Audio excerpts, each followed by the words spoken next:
Buenos días. Me da mucho gusto en la página del Instituto Nacional de Pesca y Acuacultura. El día de hoy, en conmemoración del Día Internacional de los Anfibios, el Instituto Nacional de Pesca tiene el agrado de compartirles la charla Dos vidas, la asombrosa diversidad de historias de vida de los anfibios. Es muy importante platicarles el campo, así como la pesca y la acuacultura no se detienen. En este marco, el Instituto Nacional de Pesca está celebrando hoy, 28 de abril, el Día Mundial de los Anfibios. Y es un gusto para mí compartir una charla que he dado en otras ocasiones respecto a la asombrosa diversidad de historias de vida de los anfibios. Mi nombre es Ramón Isaac Rojas González.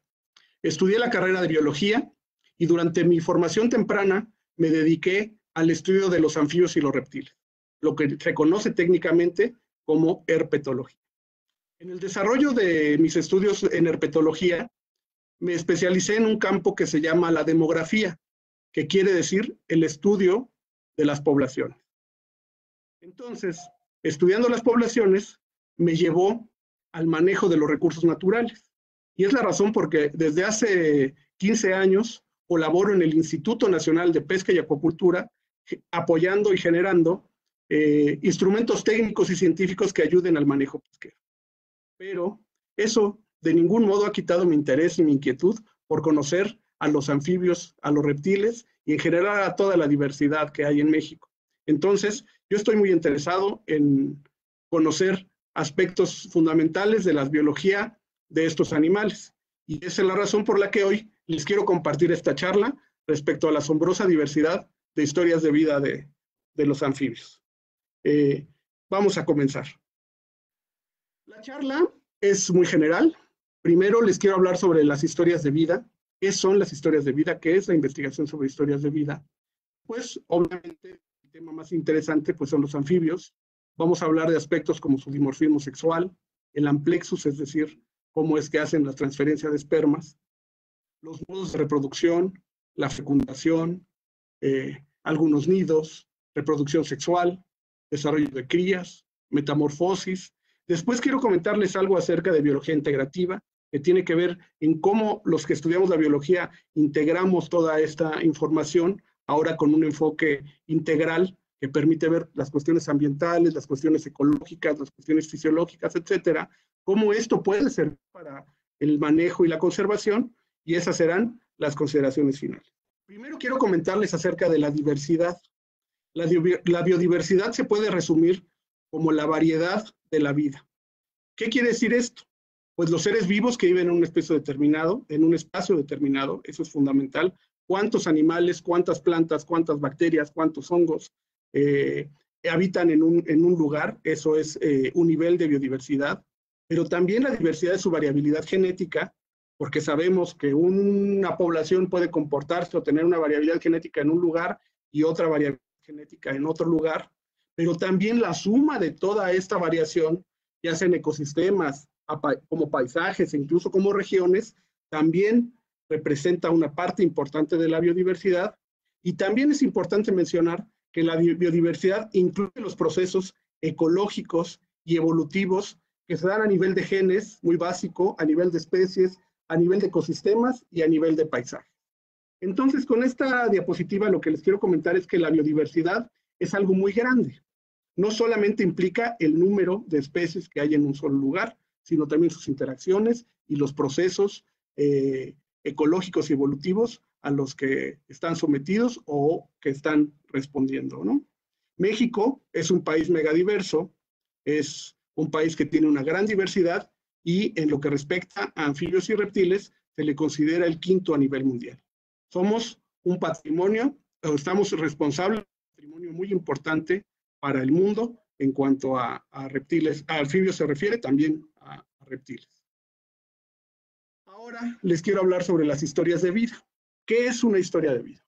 Las historias de vida, lo que nos explican son justamente todos los eventos que van ocurriendo de un organismo desde que nace hasta que muere, ¿no? Se puede entender como el patrón de tiempo y energía que un organismo dedica, pues bueno, cuando nace a crecer, después, ya que alcanza cierta talla, sobrevive Y también es muy importante la reproducción, cómo lleva a cabo esos patrones a lo largo de su vida. Y bueno, cuando nosotros hablamos de un ciclo de vida, pues generalmente hacemos referencia, por ejemplo, a las mariposas, que fue el que puse aquí en la diapositiva, ¿no? Nacen de un huevo, crece una oruga, la oruga come hasta alcanzar cierto tamaño, decide volverse una pupa, las condiciones se dan para que se vuelva una pupa, y en esta pupa ocurre un proceso muy interesante que es la metamorfosis.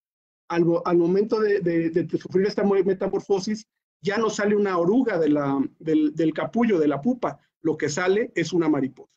Entonces esta mariposa alcanza la madurez sexual, se puede reproducir y entonces cierra el ciclo de vida. Ese es un ciclo de vida general y así nos lo enseñan en la escuela desde que somos pequeños. Naces, creces, te reproduces y te mueres, ¿no? Entonces, ¿eso qué nos lleva a pensar? Aquí puse un cuadro muy bello de un paisaje, pero que tiene una gran cantidad de seres vivos. Lo que quiero invitar aquí es a la reflexión de que cada uno de estos seres vivos tiene una historia de vida en particular. Si ustedes piensan en esta ave, pues ponen un número de huevos, tienen una temporalidad para poner sus huevos, tienen una temporalidad para que crezcan los pollos y una temporalidad para empezar la reproducción. Y seguramente es diferente a esta otra ave, a una garza, que tiene otros momentos para hacer todo esto que les comento, ¿no? Lo mismo sucederá con los patos y con todas las aves que tenemos aquí. Lo mismo sucede si ustedes quisieran comparar el ciclo de vida de un ave con un murciélago, pues vamos a encontrar diferencias interesantes, ¿no? Y lo queremos saber y explicarnos qué causan esas diferencias, ¿no? Lo mismo sucede si vemos a un tritón, a una salamandra, o a una rana, a un escarabajo, a una ave, a una serpiente, o a una rana, ¿no? Y no solo eso, también lo vamos a ver porque los árboles sin duda viven muchos más años, por ejemplo, que las hierbas que pueden convivir con ellos. Entonces, ¿qué vemos en la naturaleza? Una gran variedad de historias de vida. Y me van a disculpar, pero en toda la charla voy a hablar justamente de eso, ¿no? La gran variedad de historias de vida, y lo que quiero es justamente compartir el asombro que he tenido de la naturaleza desde que empecé a estudiarla, porque en cada rincón que ustedes se asomen, viendo cada especie o cada organismo que les interese, van a encontrar aspectos de historia de vida diferentes. Es de nuestro interés, ya particular de los científicos, pues conocer qué patrones, qué ocurre con estos cambios en los ciclos de vida. Y esto es, en resumen, muy general, lo que son las historias de vida. Podríamos dar una charla larga acerca del tema, pero hoy quiero comentarles varios aspectos que tienen que ver con la historia de vida de los anfibios. Y bueno, eso me lleva a regresar al punto, los anfibios. El señor Carlos Linneo, que tenemos aquí su imagen, describió, quiero decir, fue el primero que dijo, estos animales los vamos a considerar anfibios, los categorizó, y cuando los describió, dijo que eran horribles y repugnantes. Yo no puedo estar en mayor desacuerdo, porque me parecen criaturas hermosas, y aquí les comparto un mosaico de algunas fotos muy bellas que se comparten en internet de diferentes organismos anfibios para contrastar lo que decía el señor Linneo, que eran horribles y repugnantes. A mí no me parecen horribles, tampoco me parecen repugnantes. La belleza es algo subjetivo como para poder definir algo por el estilo, lo que sin duda son asombrosos. ¿Por qué? Porque tienen una biología muy interesante. Igualmente el señor Carl Linné dijo que el señor no se había esforzado para crear muchos de ellos, pero lo que sabemos es que tenemos una diversidad enorme de anfibios y reptiles, y en este caso de los anfibios, ocurrió entre el Carbonífero y el Devónico incluso una explosión de anfibios, muchos linajes de anfibios, muchos tipos de anfibios existieron en aquel momento. Hoy ya no los podemos ver, son especies que se extinguieron, pero en el pasado llegó a ser una diversidad enorme de formas, de variedades y de tipos de anfibios que habitaron el mundo, ¿no? Y este anfibio viene de anfibio, que quiere decir ambas, y bios, vida, que quiere decir dos vidas. se ve claramente que los anfibios, muchos de ellos tienen una fase acuática y una fase terrestre, ¿no? Están en ambos mundos, están en ambas vidas, ¿no? Pero yo aquí, cuando digo dos vidas, y es el título de la charla, yo digo que hay una diversidad de historias de vida enorme en los anfibios, y es la razón por la que no creo que son dos vidas, sino que son muchas, muchas vidas, y que todas esas vidas hacen una diversidad de un interés muy valioso y muy interesante. Entonces, vamos a seguir comentando acerca de los anfibios. Como les comentaba, los anfibios como vertebrados presentan una gran variedad de consideraciones. El hecho de que muchos de ellos pasen por una fase acuática y por una fase terrestre, o por una fase larvaria y después una fase adulta, muchos organismos, muchos seres vivos parecidos a sus fases adultas. En los anfibios no sucede el caso. Eso lo llamamos nosotros ciclos de vida complejos, donde hay cambios radicales en su forma, en su función en la naturaleza, de forma que hacen de estos un ciclo de vida complejo. Otra cosa que se parece en los anfibios, un dimorfismo sexual con desde no tener nada hasta ser muy evidente. Hay reproducción clonal. ¿Qué quiere decir esto? Que se pueden reproducir sin necesidad de tener una reproducción sexual, una reproducción asexual. Los hay matrotróficos. ¿Y qué quiere decir esto? Pues que son alimentados por la madre antes de que ocurra como tal el nacimiento. También son organismos que se caracterizan por tener una gran plasticidad fenotípica. ¿Qué quiere decir eso? Que pueden tener una característica relacionada, pero si la condición ambiental cambia, pueden cambiar la característica. De tal manera que tienen esa plasticidad, esa capacidad de cambiar y de responder de una manera muy pronta al ambiente. Otra característica es la pedomorfosis, también conocido como neotenia, que es, por ejemplo, nuestro querido ajolote del lago de Xochimilco, que puede vivir por siempre joven. Quiere decir esto que no necesita cambiar a los caracteres sexuales secundarios para ser un adulto y puede seguir reproduciéndose. También con los anfibios hay desde ningún tipo de cuidado parental, que no cuiden para nada a las crías, hasta un cuidado parental muy intenso. Eso es una variedad muy interesante, y así nos podemos seguir platicando sobre los anfibios con un largo, muy largo, etcétera, acerca de su gran diversidad en este mundo anfibio, que vemos una enorme diversidad de historias de vida. Los anfibios son un tipo de vertebrado. ¿Qué quiere decir esto? Son animales que tienen columna vertebral, donde tenemos, por ejemplo, los peces sin mandíbula, luego los peces cartilaginosos, como los tiburones, los peces óseos, como el atún, etcétera. Luego tenemos algunos peces como los elacantos y los peces pulmonados, que están un poco más emparentados con los anfibios.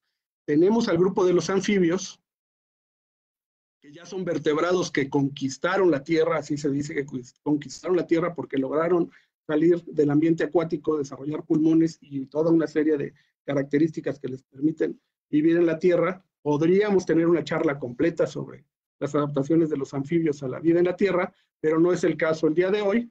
Y también están emparentados, bueno, con los reptiles, donde están incluidas las aves, y con los mamíferos.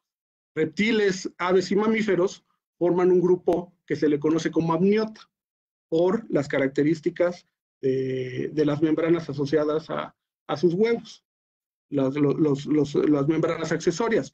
Eso no lo tienen los anfibios, aunque en algunos anfibios, como los cecilias, hay una discusión muy interesante sobre el origen del huevo amniota, ¿no? Entonces, los anfibios se pueden caracterizar de todo el resto de los vertebrados por ser tetrápodos, quiere decir que tienen 4 patas, o en algún momento de su historia evolutiva tuvieron 4 patas, porque vamos a ver que todo un grupo de anfibios, las cecilias, son carentes de patas. Son ectotermos. Eso quiere decir que su temperatura corporal depende del ambiente. Comúnmente les dicen desagradables, pero no estoy muy convencido de esa definición. Más bien, a lo que hace referencia es que su metabolismo no genera calor para que mantengan una temperatura estable. Su temperatura depende de la temperatura del medio. Otra característica particular de los anfibios es la piel desnuda. ¿Y a qué nos referimos? Que no tienen escamas, no tienen pelo que cubra la piel. Lo que sí tienen es una gran cantidad de glándulas, por eso se ven como granulosos. Si ustedes se acercan y ven a esta ranita pico de pato, van a ver que se ven como bolitas a lo largo de su cuerpo, porque su piel es altamente glandular. ¿Qué produce estas glándulas? Producen moco, producen mucho tipo de sustancias muy complejas, incluso algunas ranas pueden producir algún tipo de veneno. También quiero comentarles, la gran mayoría de los anfibios son inocuos, aunque hay muchos mitos y leyendas alrededor de que estos animales son venenosos. No es cierto, no te dejan ciego con su pipí. Los que son peligrosos solamente se encuentran en algunas regiones de Centroamérica, y además son muy evidentes. Cuando son venenosos tienen coloraciones muy llamativas, y bueno, el que avisa no es traidor. Si la rana es muy llamativa, pues te está diciendo que no la toque. Y en México no tenemos ninguna que sea de salud pública para el humano, que signifique algún tipo de problemas si uno la llega a tocar. Entonces, la piel es rica en glándulas que produce una gran mezcla de sustancias importantes que mantienen la piel hidratada. Los anfibios requieren de condiciones de humedad para poder sobrevivir. Otra característica que tienen es que el cráneo no tiene paladar secundario. Si nosotros tocamos con nuestra lengua la parte superior de la boca, sentimos el paladar. Ese es el paladar secundario. Los anfibios no tienen esa separación. Entonces, es otra característica importante. Y la otra característica es que tiene dos cóndilos occipitales. ¿Y eso qué quiere decir? Que al final de su columna vertebral se enlaza con la base del cráneo con dos puntos, de tal manera que no alcanzan a voltear, ¿no? Si ustedes ven, por ejemplo, a un tecolote, a un búho voltear, que es un ave que solo tiene un cóndilo occipital, puede girar de una cosa maravillosa su cabeza, ¿no? Y hay videos de búhos que parece que dan 360 grados de vuelta, ¿no? En el caso de los anfibios, tienen dos cóndilos occipitales, entonces no pueden hacer esos movimientos de la cabeza y del cuello como se pueden ver en otros organismos, ¿no? Eso es en general lo que distingue a los vertebrados, a los anfibios del resto de los vertebrados. También quiero decirles que pueden mandar sus preguntas por medio del chat, las están anotando, y al final de la charla contestaremos algunas. ¿Cuántas especies de anfibio hay? Pues son 8.152 especies, más o menos, y siempre es más o menos porque los taxónomos siempre están trabajando para podernos decir cuántas especies hay, en dónde están, y siempre hay reajustes. Resulta que un animal se decía que era una sola especie, resulta que es un complejo de especies y son muchas. Al revés, decíamos que eran 2 especies y resulta que son variedades de una sola. Entonces, la cifra de cuántos siempre va moviéndose. Lo cierto es que todavía hay muchos lugares por investigar y se siguen describiendo especies de anfibios en el mundo y en México. Los anfibios, aquí vemos una representación de su historia evolutiva. Actuales, como les decía, en el Devónico hubo una gran explosión de muchas formas, finalmente se extinguieron. Hoy solo tenemos 3 formas en generales, que son los anuros. Esto representa a todos aquellos animales que parecen ranas y sapos.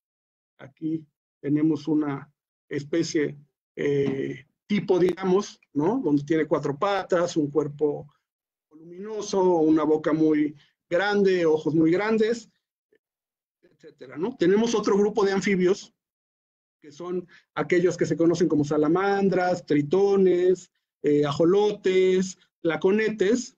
Son organismos que son más bien alargados, que igual pueden tener 4 patas, pueden tener 2 patas, pueden no tener ninguna pata, pero se les conoce como caudata porque tienen cola, ¿no? A diferencia de las ranas, que son anfibios que no tienen cola, las ranas y los sapos, las salamandras tienen cola, y bueno, por eso se les llama caudata, que tienen cauda, que tienen cola. Y finalmente tenemos un grupo que se conoce como Gymnofiona. Gymnofiona nos estamos refiriendo a las cecilias, aquellos anfibios que no tienen patas y que muchos de ellos son fosoriales. Muchos de nosotros no los conocemos o no los hemos visto en el campo, son muy elusivos, no se pueden ver justamente por sus hábitos fosoriales, o incluso también tienen hábitos acuáticos, pero también hay un grupo muy interesante, muy importante. Entonces, ¿a dónde vamos? Pues a este asunto de la diversidad, ¿no? Una gran diversidad que existe de anfibios y reptiles, de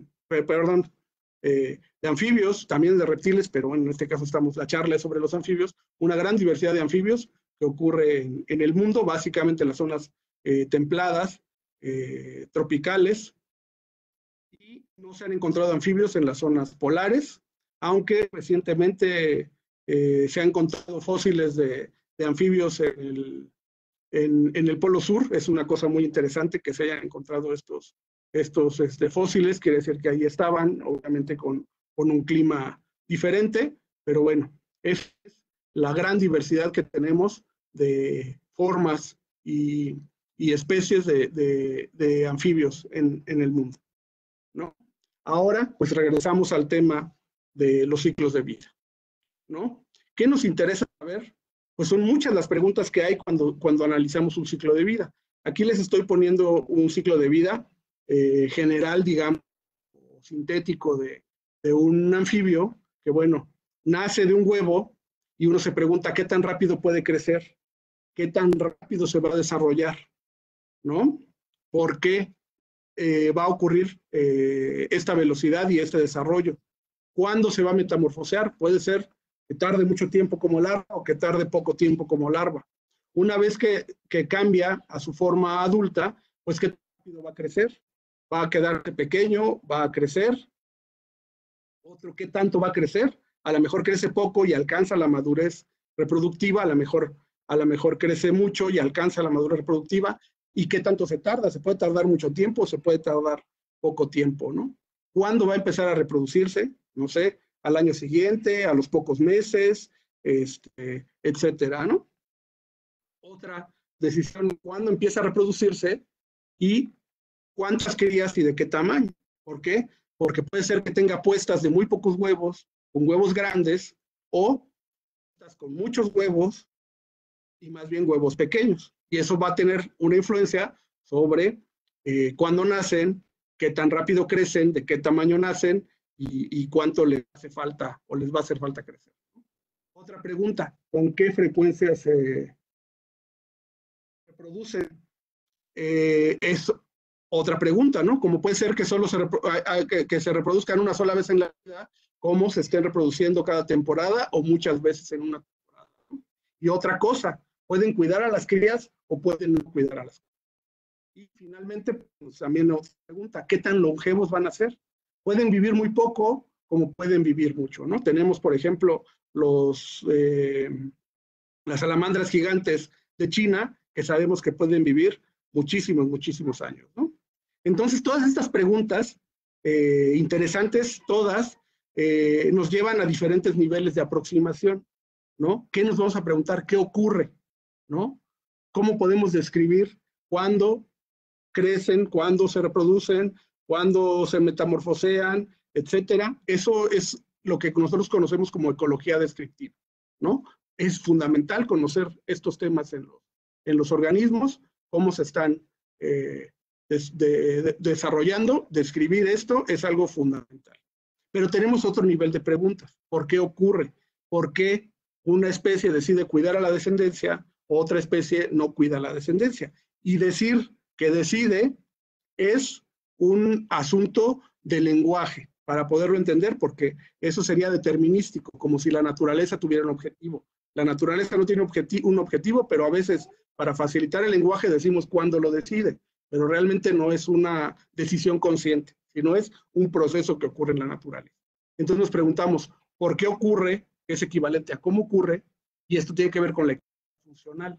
¿Qué mecanismos, no sé, del fotoperiodo, por ejemplo, si los días se vuelven más cortos, a lo mejor decide hibernar, si empieza la lluvia, a lo mejor es cuando deciden reproducirse, ¿no? A eso lo llamamos ecología funcional, conociendo, por ejemplo, si empieza la lluvia, entonces activa algún mecanismo hormonal que promueve el desarrollo de las gónadas, es decir, del tejido reproductivo, y entonces ahí empieza la reproducción, ¿no?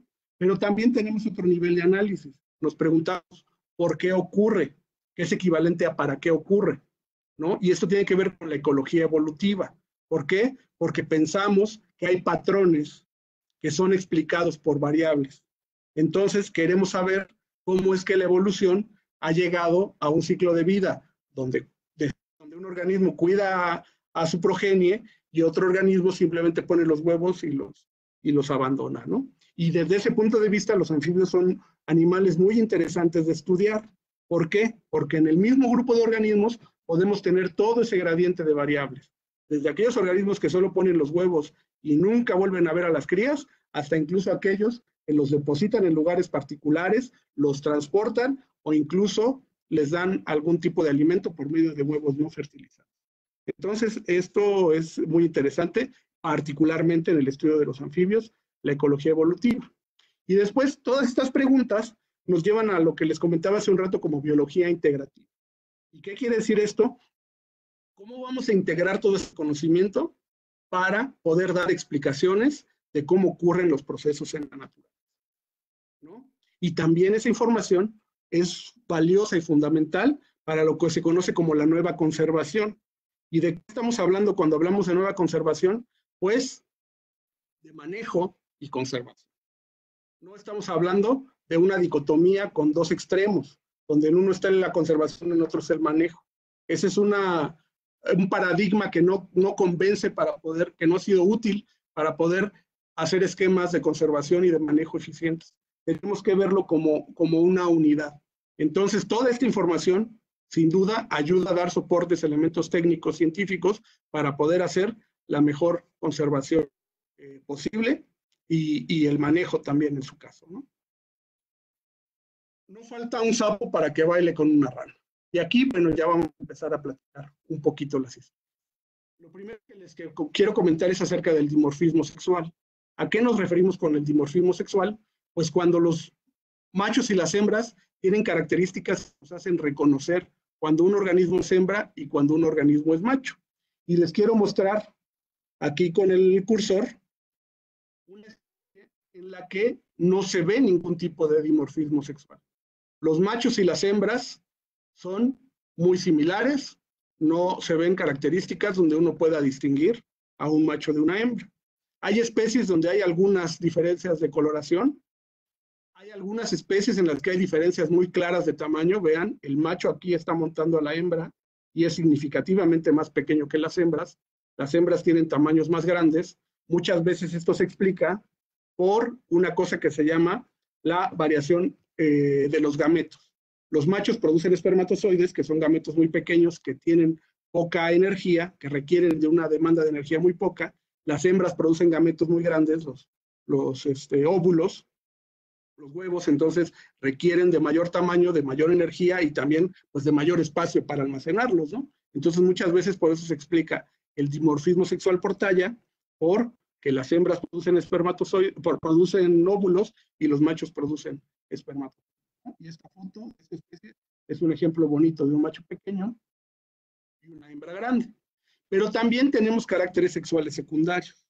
¿Y qué quiere decir esto? Muchas veces las hembras se ven más atraídas por machos que exhiban ornamentos que demuestren su mejor calidad o desempeño en el ambiente. Y aquí vemos esta foto de los tritones, donde vemos a la hembra y al macho. El macho desarrolla una cresta dorsal y una cresta en la cola, que sin duda son características que hacen que la hembra se vea atraída hacia el macho. Ahorita vamos a ver una serie de disposiciones, porque muchas veces tienen danzas rituales para poder hacer el cortejo y después la transferencia de esperma. Pero quiero decirles que no son las únicas explicaciones para el dimorfismo sexual. Hay también una consideración que puede ser, como en este caso del tritón que comentamos, que es para conquistar a la hembra, pero también puede ser para distinguir a los machos. Y aquí les pongo un ejemplo. Esta rana es un macho azul. En esta población de ranas hay machos azules, hay machos cafés, y se ha pensado que esa es una característica sexual que atrae a las hembras, ser azul, y se puso a prueba. Entonces pusieron modelos, los investigadores hicieron un experimento muy bonito donde pusieron modelos de las ranas machos azules y cafés, y contrario a lo que esperaban, encontraron que las hembras se acercaban más a los colores cafés, ¿no? Y que incluso podían tener ahí algún amplexo. es decir, abrazarse para la transferencia de esperma. Entonces, hay muchas preguntas, muchas cosas de interés para poder entender cómo es que existe el dimorfismo sexual y cómo se explica en la naturaleza. Los anfibios son modelos muy interesantes para poder estudiar esto, derivado de que hay una gran diversidad en el grupo. Canta la rana y no tiene pelo ni lana. Cuando nosotros pensamos en el cortejo de las ranas, lo primero que pensamos es en su canto, ¿no? Muchos hemos tenido la fortuna de estar en lugares de anfibios y escuchar los cantos en una selva. Esto puede ser estridente. Me gustaría de verdad que todo el mundo pudiera escucharlo. Si no, busquen en internet, están los cantos de muchísimas ranas disponibles. Y bueno, cada canto es particular. Los cantos generalmente son de cantos de machos que están atrayendo a las hembras. Y aquí quiero dejar un punto claro. Las ranas y los sapos, no es que la rana sea la hembra y el sapo sea el macho. Las ranas son un grupo, los sapos son otro grupo. Comúnmente, pues la gente dice que la rana es la hembra y el sapo es el macho. No es el caso. Tanto ranas como sapos cantan, porque tanto en ranas como en sapos hay machos y hembras. Generalmente los que cantan son los machos. Muchas veces este canto obedece justamente a llamar a las hembras, ¿no? Se ve que muchas veces la temporada reproductora empieza con las lluvias y las primeras lluvias vienen acompañadas de estos cantos, ¿no? Incluso en la península de Yucatán, algunos sapos, los mayas, los consideraban de bienhechores y de buenas nuevas, porque cuando empezaban a cantar, ya sabían los mayas que entonces iban a haber lluvias, y esto tenía que ver con su ciclo agrícola. Entonces, fíjense cómo eso está relacionado con cómo los animales responden al ambiente y cómo generan estrategias para poder atraer a las hembras. Los anfibios en general son animales solitarios, no son animales que vivan en grupos. Entonces es necesario que los machos atraigan a las hembras pues para poder reproducirse y así es como continúan las generaciones, ¿no? Entonces, cada tipo de rana tiene un canto particular. Aquí les estoy poniendo una serie de ranas con sus sacos vocales, que son estructuras especializadas para hacer sus cantos, y los cantos tienen frecuencias particulares. Uno podría en el campo, con solo escuchar, poder decir que está escuchando a una especie en particular o a otra especie, ¿no? Y tenemos un aparato que nos permite medir las frecuencias, como en estas gráficas que tenemos en la diapositiva, pues podríamos hacer algo así como una huella digital, pero del canto de los anfibios, ¿no? En este caso de las ranas y sapos. Entonces es algo que también es muy interesante y variable en cuanto a los anfibios, ¿no? Incluso los sacos vocales, si ven, no solo los cantos son diferentes, sino los sacos son diferentes, ¿no? Como se puede hacer una sola bolsa, como se pueden hacer dos, como puede crecer hacia arriba, como puede ser muy grande, más pequeña. Entonces regresamos al tema. La diversidad de los anfibios es enorme y estamos hablando de muchas vidas cuando estudiamos a los anfibios. Otro tema aquí que les estoy poniendo es el Rana Sutra, el amplexo. ¿Y a qué nos referimos con el amplexo? Pues a aquellos abrazos que se dan entre las ranas y los sapos para poder hacer la transferencia de esperma. En este caso le puse el Rana Sutra. Es un tema donde, bueno, se conocen diferentes tipos de amplexo. Se tenían reconocidas 6, pero hasta hace poco apareció la 7ª, está aquí en la diapositiva, entonces la podemos tener anguilar, que quiere decir que se agarran de la cadera, axilar, que se agarran de la axila, cefálica, porque se toman de la cabeza, un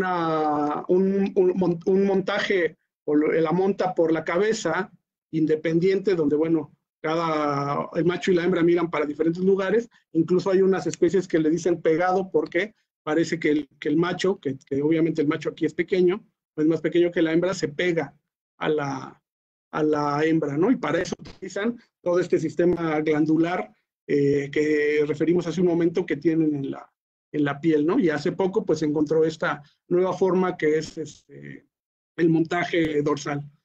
Aquí se los puse en una diapositiva para ir viendo cuál es el proceso.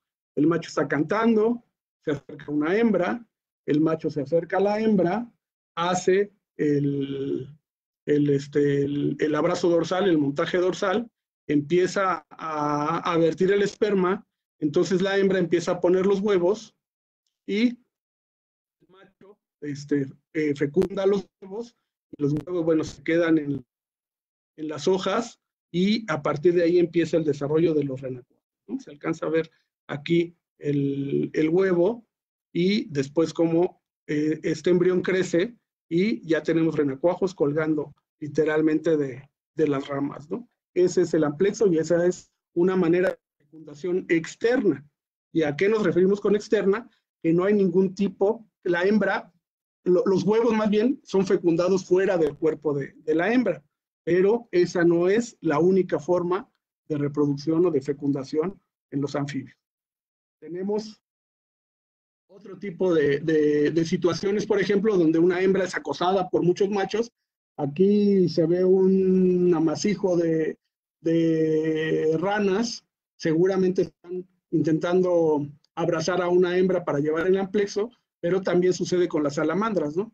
Miren aquí, es la temporada de reproducción de estas salamandras, y bueno, todos los machos quisieran acercarse a una hembra para volver y así poder fecundar sus huevos, ¿no? Pero suceden cosas interesantes también en esta gran variedad que hay de historias de vida, ¿no?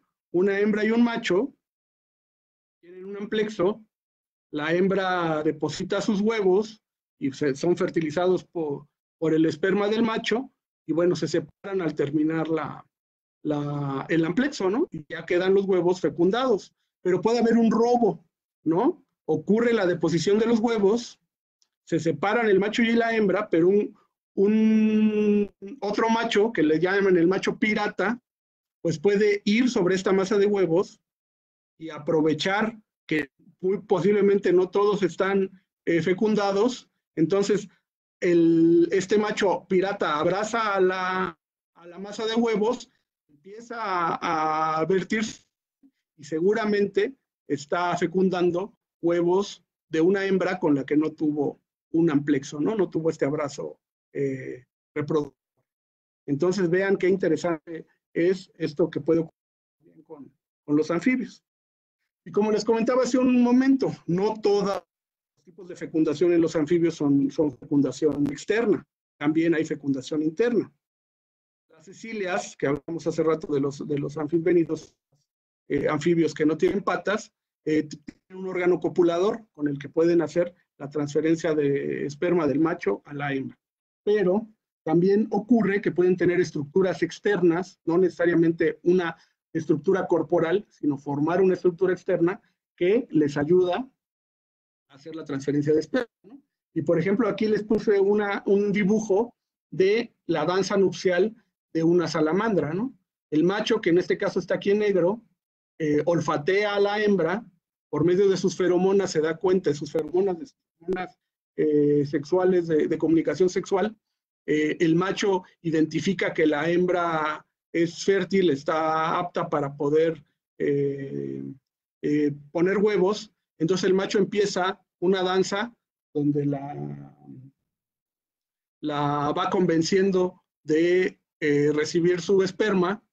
Dentro de esta danza, bueno, tienen diferentes exhibiciones, como ponerse de costado, ponerse frente a frente, etcétera. Y una vez que el macho y la hembra reciben todos estos tipos de señales de conducta donde es viable la transferencia de esperma, el macho se para frente a la hembra, la detiene alrededor de la cloaca. La cloaca es el orificio uroexcretor y genital que tienen los anfibios. A partir de la cloaca produce una estructura, aquí la podemos ver, se llama espermatóforo, y aquí tenemos una foto muy bonita de un espermatóforo de un ajolote, del Amistroma mexicanum, del ajolote de Xochimilco. Vemos que es una estructura gelatinosa que tiene como una torre, y en la punta tiene un saco donde almacena el esperma. Entonces, muchas veces, incluso para distinguir un macho y una hembra de un ajolote, de un ajolote de Xochimilco, pues los machos tienen en la cloaca, alrededor de la cloaca, unas protuberancias, que seguramente son las glándulas que producen esta estructura conocida como espermatóforo, ¿no? Que tiene el paquete de esperma. Entonces, el macho pone el espermatóforo y por medio de esta danza ritual, pues detiene a la hembra a la altura de que la hembra, su cloaca quede simultánea con el espermatóforo, y entonces la hembra ya puede recoger con su cloaca el espermatóforo, y adentro del cuerpo de la hembra se da la fecundación. Esa es la fecundación interna. Y no solo ocurre, pues decía, en salamandras y en cecilias. También ocurre en ranas y sapos. Aquí tenemos una rana de cola, es un macho, y esta colita es lo que él puede introducir en la cloaca de la hembra para hacer la transferencia de esperma. Algunas otras especies de anfibios simplemente se unen, ponen sus cloacas una frente a otra, y así es como pueden hacer la transferencia de esperma para fecundar internamente a la hembra. Entonces vemos otra cosa muy interesante, que no solo son dos vidas, son muchas vidas, desde tener una fecundación externa hasta tener una fecundación interna, y diferentes mecanismos asociados a esta fecundación, ¿no?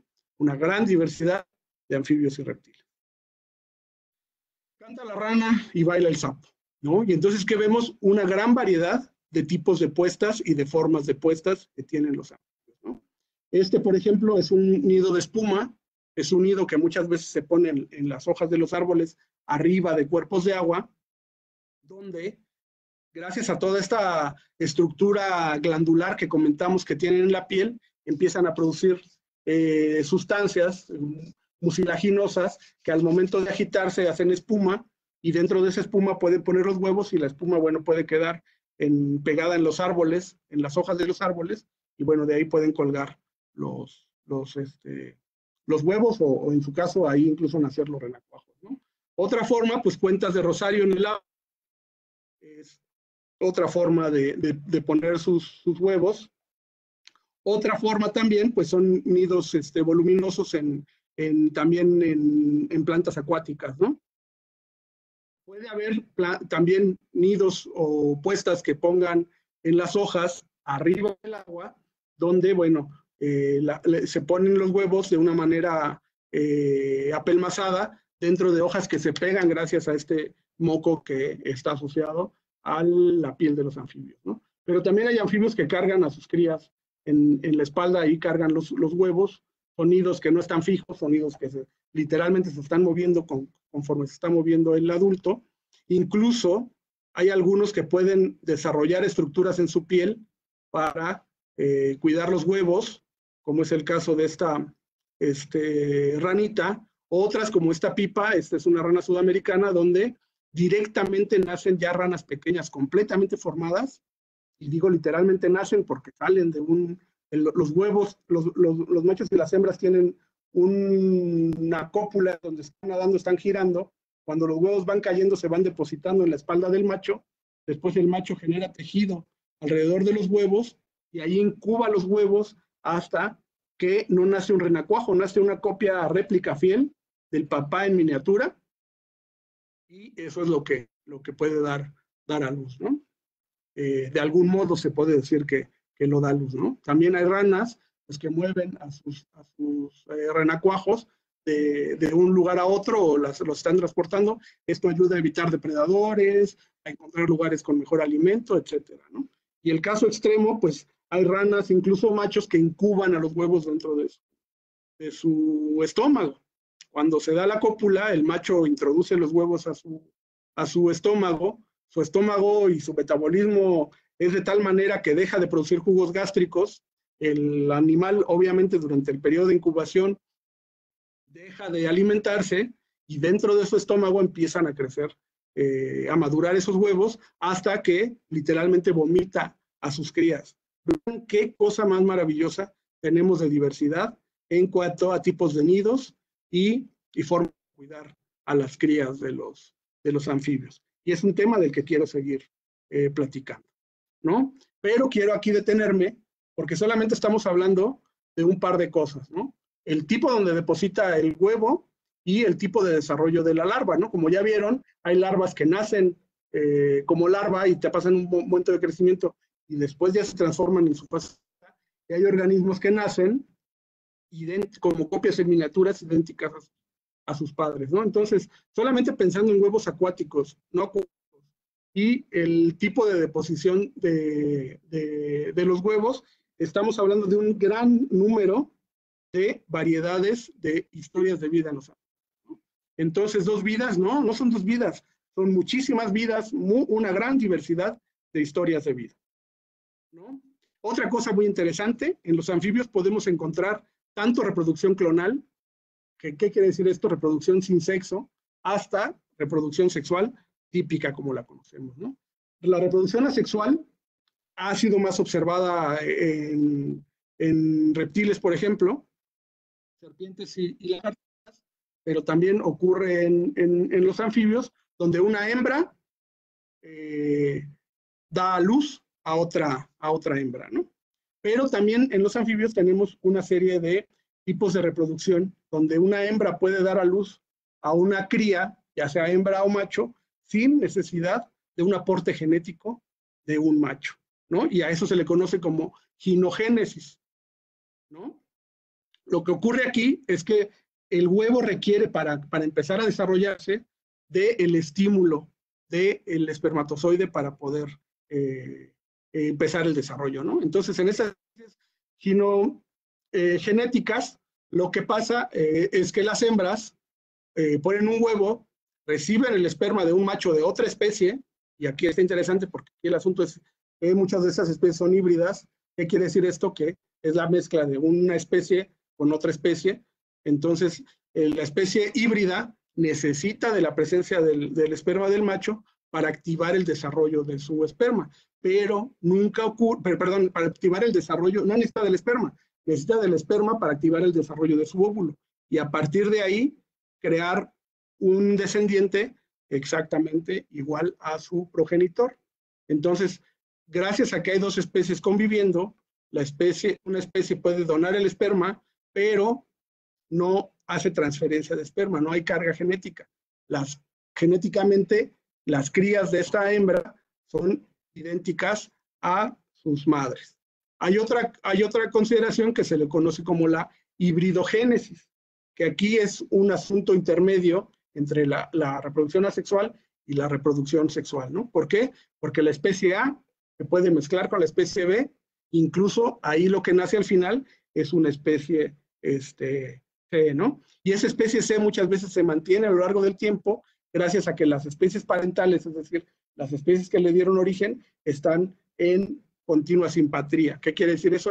En continuo contacto. Solamente cuando la especie A está en contacto con la especie B, puede permanecer la especie C, ¿no? Decirlo aquí gráficamente, esta es la especie A, esta es la especie B.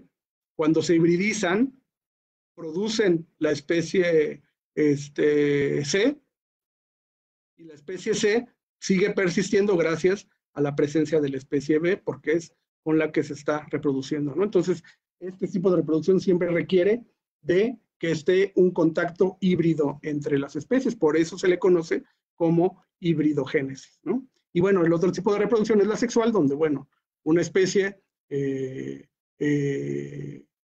su fase haploide, quiere decir cuando separan sus cromosomas, los dividen en dos, pues la mitad de los cromosomas son del macho, la mitad de los cromosomas son de la hembra, y bueno, así aparece, así se perpetúa la especie, ¿no? Con la reproducción sexual. Pero aquí lo interesante en estos anfibios, pues es justamente la hibridogénesis, ¿no? ¿Por qué?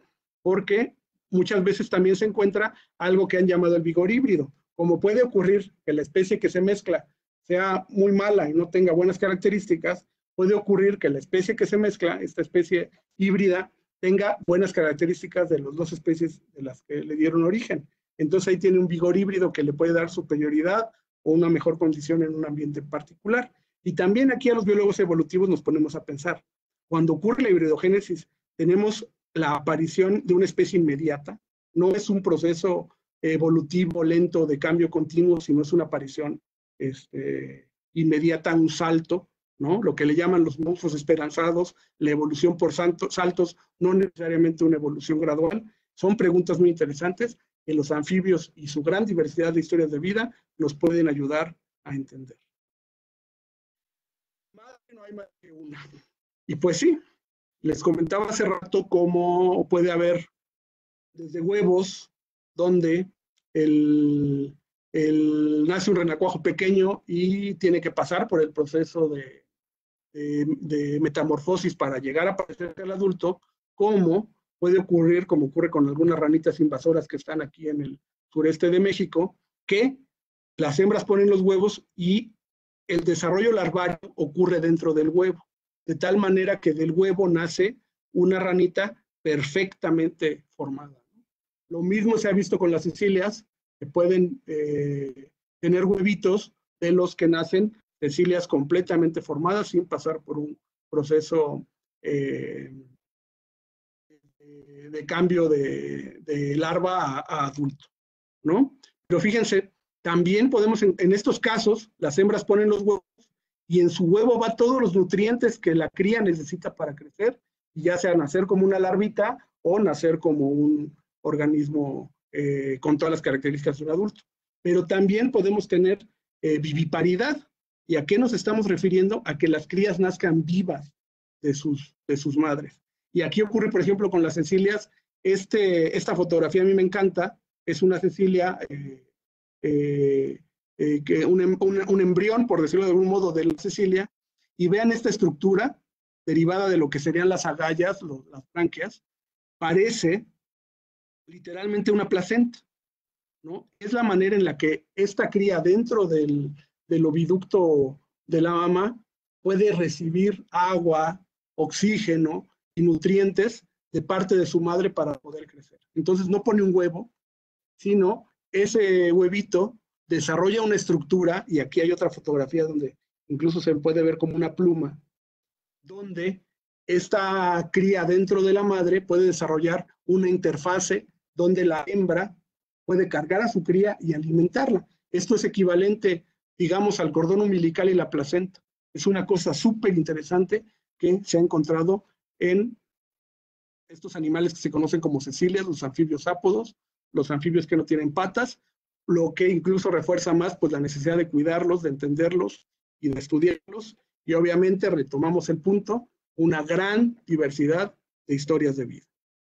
Ahora, madre no hay más que uno, otra vez, pero el padre también vale. ¿Y qué ocurre? Que muchas veces el último organismo que tiene contacto con las crías o con los huevos, al ser fecundación externa, es el macho, no es la hembra. Entonces muchas veces el macho es el que se encarga de hacer el cuidado parental. Así como hay especies como el ajolote de Xochimilco, que pone sus huevos y se va y los huevos quedan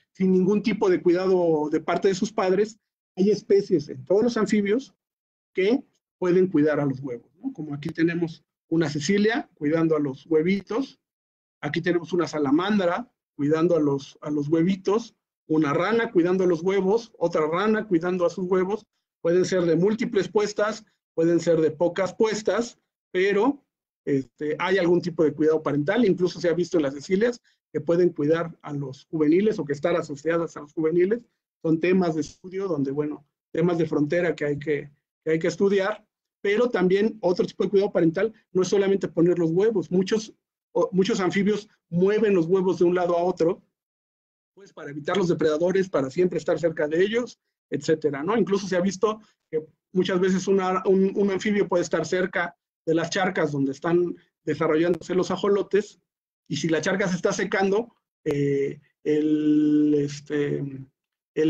padre puede hacer un canal para que el agua fluya a lugares donde hay agua, y entonces los renacuajitos tengan una mejor supervivencia, ¿no? Pero como les decía, miren, pueden cargar los huevos, como este caso que lo trae en las patas traseras, lo pueden cargar en el dorso, o incluso pueden cargar a los renacuajos, como esta rana dardo venenoso que está cargando a sus renacuajos. Con estas ranas dardo venenoso incluso puede haber cuidados donde no solo el padre y solo la madre, sino los dos, los que estén cuidando a los huevos. Incluso puede ocurrir que los lleven a plantas que viven arriba de los árboles, que se llaman bromelias, que acumulan agua. Entonces son como cuneros donde pueden poner a sus larvitas y ahí darles una mejor opción para desarrollarse. El que tiene una alta meta suele cambiar de chiquete. ¿Y de qué estamos hablando aquí? De un proceso muy interesante que se llama la metamorfosis. La metamorfosis involucra cambios radicales en la forma de vida de los organismos. Y aquí les puse un ejemplo donde a partir de un huevito empieza a desarrollarse el embrión, nace el renacuajo empieza a crecer, le salen las patitas de atrás, luego le salen las patitas de adelante, y bueno, es una rana pequeña, que luego se vuelve un poco más grande y finalmente es una rana adulta. Fíjense todo el cambio radical que tienen estos organismos al momento de cambiar su historia de vida. ¿Por qué? Porque son organismos que viven en el agua, que tienen, digamos, alguna forma de pez, y finalmente desarrollan extremidades, pierden la cola, desarrollan pulmones y son capaces de vivir en un ambiente completamente diferente. Entonces, la metamorfosis involucra cambios morfológicos, obviamente pierden la cola, desarrollan patas, desarrollan pulmones, también cambios fisiológicos, porque no es lo mismo respirar aire que obtener el oxígeno del agua, y cambios ecológicos también muy interesantes. ¿Por qué? Porque pasan de un ambiente acuático a un ambiente terrestre. Y ese cambio es muy importante para considerar cómo están desarrollándose los anfibios, estos animales tan interesantes, ¿no? Y este asunto de la metamorfosis es algo que biológicamente nos llama mucho la atención a los biólogos evolutivos, ¿no?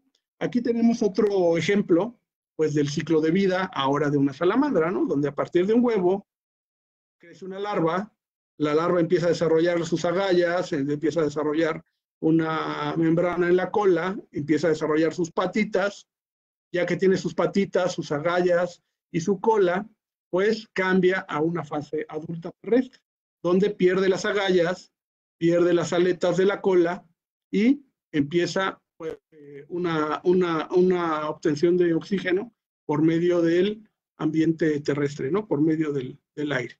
Y luego pues ya vuelve a poner su huevo. Pero resulta que este es algo así como el general, pero como siempre ocurre en la naturaleza, no es lo común. Puede ocurrir, como aquí tenemos, yo creo que el anfibio más simpático de México, que es el ajolote de Xochimilco, y este organismo tiene una característica que se llama neotenia o pedomorfismo. ¿Qué quiere decir eso? Que él se puede reproducir sin cambiar sus caracteres sexuales. Puede volverse adulto, quiero decir, lograr la madurez reproductiva sin que pierda sus agallas, sin que pierda la cola, las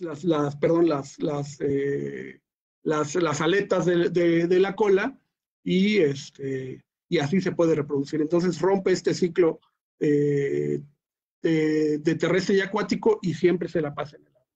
Por eso se le conoce como pedomórfico o neoténico, y otra manera de decirlo es por siempre joven, ¿no? Siempre vive como adolescente, como niño, y así puede completar su ciclo de vida. Y eso, bueno, no es una característica exclusiva del ajolote. Aquí les pongo otro tipo de forma en la que podemos encontrar, bueno, cuando el cambio es la opción, ¿no? Y aquí podemos ver que puede haber múltiples caminos para los ciclos de vida. El caso del ajolote no es el caso. El ajolote puede llegar a tener sus características sexuales secundarias, es decir, transformarse en un adulto, perder sus agallas, perder las aletas de la cola, pero no se ha visto que sea muy exitoso para reproducirse. Pero hay otras especies que lo pueden hacer. Pueden ser pedomórficos, como larva, reproducirse y producir sus crías. Entonces aquí tenemos un ciclo de vida, ¿no? Esta misma especie, estamos hablando de la misma especie, puede llegar a ser larva, pasarse a un adulto terrestre y como adulto terrestre poner sus huevos. Entonces estamos viendo aquí un ciclo de vida complejo, como les comentaba hace unos momentos, donde una especie puede tener un ciclo de vida pedomórfico directo, digamos, donde no pasa por un estado terrestre adulto. El adulto, por decirle de algún modo acuático, puede producir sus crías directamente. Otra fase donde tenemos una larva acuática que pasa a ser un adulto terrestre, y este adulto terrestre puede poner sus huevos, Y finalmente otro camino donde una larva puede llegar a ser una larva pedomórfica, una larva que se puede reproducir, poner sus huevos, pero en algún momento, si hay algún cambio en el ambiente que le dé una ventaja en cuanto a ser un adulto terrestre, pues pasa a la forma adulto terrestre y como adulto terrestre puede poner sus huevos, ¿no? Entonces, si nos ponemos a pensar, y recuerdan que les comentamos algo de la biología integrativa, esto es biología integrativa. ¿Por qué? Porque estamos pensando en cómo este ciclo de vida complejo y todas estas variantes en el ciclo de vida pueden ser beneficiosas o ser, digamos, haces bajo la manga, bajo condiciones, por ejemplo, de sequía, ¿no? Donde la sequía y a lo mejor la presencia de depredadores puede promover que se vuelvan adultos. Si hay muchos depredadores en el agua y hay pocos estanques, pues a lo mejor ahí la estrategia que conviene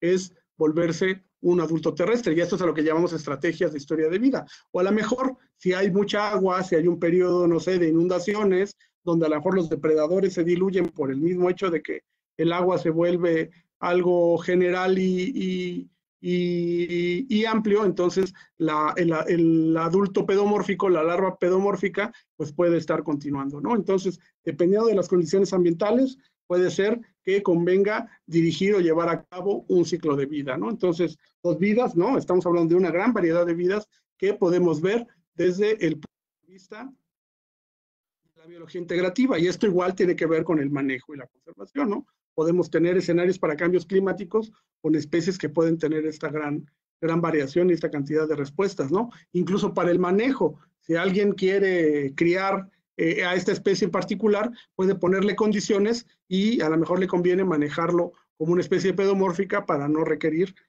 cuestiones terrestres, o si le cuesta trabajo en agua, pues en algún momento inducirlo a que se vuelva un adulto terrestre, ¿no? Entonces, vean la gran complejidad de intereses que hay en variedades en los ciclos de vida de los anfibios.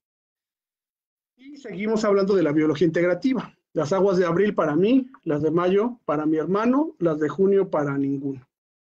Ese es un refrán y se los quiero platicar en el contexto de los sapitos de espuelas. Los sapitos de espuelas viven tanto en el viejo mundo como en el nuevo continente, allá aquí en América. De hecho, aquí en la Ciudad de México había poblaciones muy importantes de una especie que es Spea multiplicata, que la podemos encontrar en los charquitos que se hacían empezando la lluvia. Tristemente, el desarrollo de la ciudad, el cambio del hábitat, pues, ha hecho que cada vez sea menos común verlas, pero es muy interesante. ¿Por qué? Porque la podemos encontrar desde lugares, digamos, templados, donde hay agua, hasta zonas áridas, donde, bueno, prácticamente no hay vegetación alrededor, ¿no? Desde fosas que son temporales, que duran un poco tiempo cuando ocurren las lluvias, a aguas que son más comunes, ¿no? Pero de una manera muy interesante, estas especies también pueden presentar variaciones en cuanto a su estado larval y pueden tener una larva omnívora que básicamente se alimenta de detritus, es pequeña, que tiene muy poco desarrollada la queratina del pico y los músculos asociados a su pico tienen un piquito con lo que van comiendo el detritus para poder alimentarse. El detritus es un alimento que tiene poca energía, entonces requieren de un intestino muy largo para poder hacer la digestión.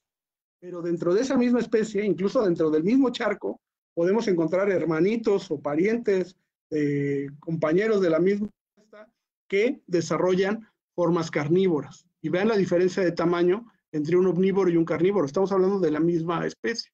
Esta especie puede desarrollar tanto la queratina de su pico, muy fuerte, más desarrollada, los músculos asociados a esta boca, que se vuelve carnívora, básicamente pues, se alimenta de camaroncitos ostrácodos, unos camaroncitos muy pequeños que también son efímeros cuando aparecen en estas charcas, y el largo de sus intestinos son mucho más pequeños. ¿Por qué? Porque digerir la carne involucra menos esfuerzo.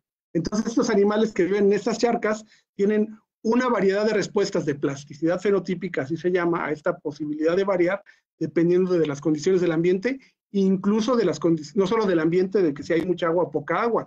Si hay mucha vegetación alrededor, es muy seguro que haya más detritus, entonces se vean beneficiadas las formas omnívoras. Pero si no hay mucha agua alrededor, pero hay disponibles estos ostrácodos o incluso cadáveres de otras renacuajos en la charca, se puede promover la forma carnívora.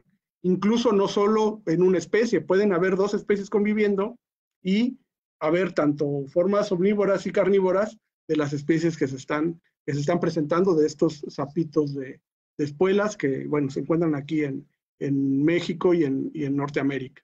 Y es interesante porque lo podemos rastrear en su árbol evolutivo. Entonces nosotros podemos saber cuál es el grupo, aquí están en negro, todas aquellas especies que son capaces de tener forma omnívora y forma carnívora. Les estaba terminando la diapositiva donde les estaba hablando sobre la plasticidad fenotípica, la biología integrativa y la gran variedad que podríamos tener en uno de los aspectos del desarrollo de los anfibios, que es el desarrollo larval, y este ejemplo tan bonito que tenemos con los sapitos de espuelas, ¿no? Esto me lleva a una siguiente pregunta muy interesante también, y que es con lo que quiero rematar la charla, ¿no? A pesar de esta gran diversidad, a pesar de que no son vidas, sino miles, cientos de vidas, pues los anfibios están, y la diversidad en el mundo está enfrentando una crisis.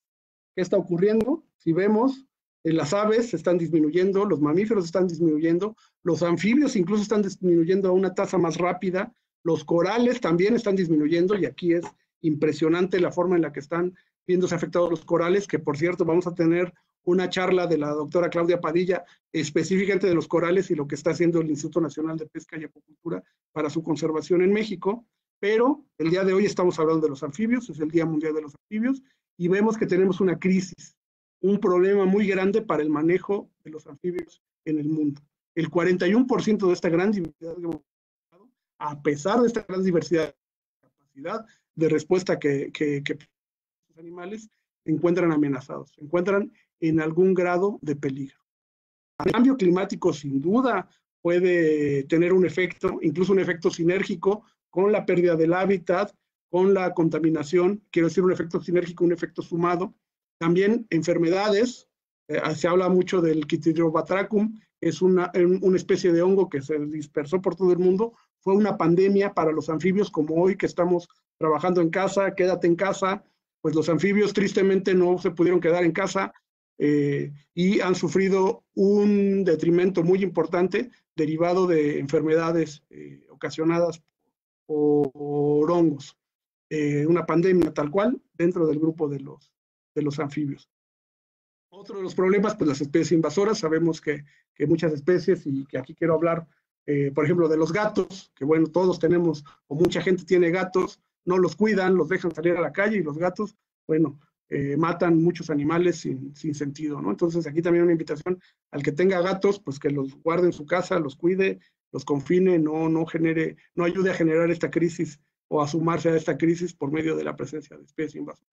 Y otro tema, pues la sobreexplotación, ¿no? Sabemos que hay especies de anfibios que son de interés económico. ¿Por qué? Pues porque mucha gente se alimenta de ellos, son una fuente importante de proteína valiosa. En el INAPESCA desarrollamos observaciones sobre los ajolotes, por ejemplo, en el lago de Pátzcuaro, también con un potencial a la mejor en medicina, pero siempre se debe de hacer una explotación racional y no llegar a la sobreexplotación, y sabemos que muchas especies han sido sometidas a presiones de explotación muy grandes que los han llevado a estar en algún grado de peligro, ¿no? Entonces, a pesar de todo esto, de esta gran diversidad, pues tenemos una crisis con los anfibios.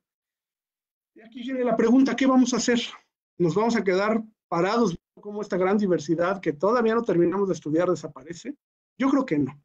Yo creo que debemos de trabajar muy duro, generar conocimiento, generar conciencia, generar empatía, muchas herramientas que debemos de generar. ¿Para qué? Para que la gran diversidad de anfibios, México como un responsable de una gran diversidad de esos organismos, pues sea responsable y atienda este compromiso con la humanidad de mantener su fauna. Y en este caso en los anfibios, ¿no? ¿Qué vamos a hacer? Yo quiero eso, yo quiero ver un mundo anfibio, y que este mundo anfibio perdure por siempre, ¿no? Conocerlo, poder seguir estudiándolo, ¿no? Y aquí me lleva otra reflexión, lo que les comentaba hace rato de la biología integrativa y la necesidad que tenemos de tener nuevos enfoques para el manejo, ¿no? Ahora esto se llama New Conservancy. Cuando yo estudiaba había una dicotomía entre lo que es conservación y lo que es manejo, y esto era completamente extremos irreconciliables. Hoy vemos que no, hoy vemos que estos extremos se tienen que entender. Ese es uno de los trabajos más grandes que hacemos en el Instituto Nacional de Pesca. El Instituto Nacional de Pesca se encuentra entre los intereses de conservar, porque queremos que todos nuestros recursos se conserven, pero también queremos aprovecharlos, pero aprovecharlos de una manera inteligente, dar los elementos técnicos para que este aprovechamiento sea el mejor. Y aquí hay una cosa fundamental. Un gran reto es la implementación. En esta implementación es la vinculación gobierno-sociedad civil. Necesitamos platicar más, necesitamos tener más encuentros, estos foros ayudan. ¿Para qué? Para encaminarnos a una estrategia integradora, no solamente pensar en conservar una especie, conservar un ambiente, conservar un paisaje, ¿no? Y también tenemos que trascender de un sistema de mando-control, donde el gobierno ordena, del gobierno dirige, a un sistema de comanejo adaptativo, donde todos los involucrados, la academia, la sociedad civil, el gobierno, obviamente, podamos estar en contacto, ser impulsores directos e indirectos del cambio para estos servicios de los ecosistemas, ¿no? Entonces, los ecosistemas son nuestro capital natural, los servicios que nos da el ecosistema, de eso vivimos, la pesca es un servicio ecosistémico, la diversidad de los anfibios son un servicio ecosistémico, y esto, bueno, nos da un capital de origen humano, que también nos permite la custodia, y la custodia de que estamos hablando, conservación, restauración, manejo, ¿no? Y todo esto debemos de ser impulsores directos del cambio. Ahí está una de las grandes responsabilidades que tenemos. Y con esta reflexión termino la charla. Les pido unas disculpas por todos los eventos técnicos que hubo. Espero que la hayan disfrutado, que sea de su interés. Estamos trabajando en casa, el campo no se detiene. Quédate en tu casa, me dio mucho gusto recibirlos aquí en la mía. Estamos trabajando, no paramos en la pesca, el campo no se detiene, la pesca y la acuacultura no se detiene. Les agradezco infinitamente su atención y su paciencia con los problemas técnicos. Estoy atento, aquí les estoy poniendo mi correo electrónico. De todos modos, lo voy a poner en los comentarios de la charla, y si tienen alguna duda, inquietud o comentario, lo vamos a responder con mucho gusto. Mándenme un correo electrónico o un mensaje en los comentarios de esta charla, y con gusto lo atendemos. Les agradezco mucho, pasen muy bonita tarde, espero no haberlos aburrido, y los invito a la siguiente charla, va a ser muy interesante, la va a dar la doctora Alicia Pot, que es una experta en pepinos de mar. Les agradezco, hasta luego.